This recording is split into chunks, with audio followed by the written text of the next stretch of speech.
સુરત જિલ્લાના પલસાણાથી પોલીસે કેમિકલ ચોરીનું મસમોટું કૌભાંડ ઝડપી પાડ્યું છે।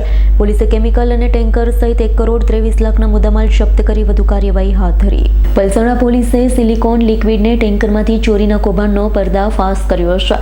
પલસાણા પોલીસના સ્ટાફને મળતી માહિતી પ્રમાણે પલસાણાના તરાદ ગામના આસિફ શેખ નામના વ્યક્તિના ઘર નજીક 2 ટેન્કર ઊભા હોવાની તેમાંથી કોઈ જલવંત શીલ પ્રવાહી બેરલમાં કટકટાઈ રહ્યો છે।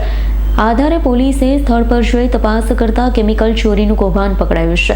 ટેન્કર ચાલકો કેમિકલ મુંબઈથી સુરત તરફ લઈ જઈ રહ્યા હતા। તરાદ ગામે ખાલી કરી રહ્યા ત્યારે પોલીસે રેડ કરી સમગ્ર કૌભાંડનો પર્દાફાશ કરી કેમિકલ અને ટેન્કર મળી કુલ 1,23 લાખથી વધુનો મુદ્દામાલ જપ્ત કર્યો છે।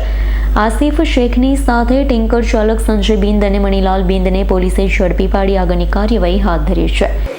ગઈ તારીખ 20/1ના રોજ પલસાણા પોલીસ સ્ટેશન વિસ્તારના તરાજ ગામ ખાતે માણસો પેટ્રોલિંગમાં હતા। એ દરમિયાન બાતમી હકીકત મળેલ કે તરાજ ગામના આસિફ શેખના ઘર પાસે 2 ટેન્કરો ઊભા છે અને તેમાંથી કોઈ જ્વલનશીલ પ્રવાહી તેમાંથી ટેન્કરોમાંથી કાઢે છે બેરલ ઉપર।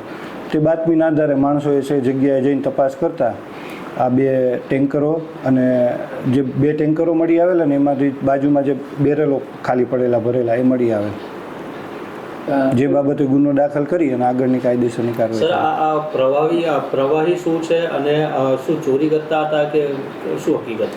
આ પ્રવાહી સિલિકોન છે અને એ પ્રવાહીનું એમની પાસે બિલ્ટી અને બધી વસ્તુ હતી જે મુંબઈથી આવતી હતી અને સુરત જતી હતી।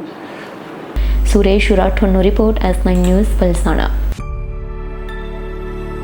અમારી તમામ માહિતીથી અપડેટ રહેવા માટે જોડાયેલા રહો S9 ન્યૂઝ સાથે।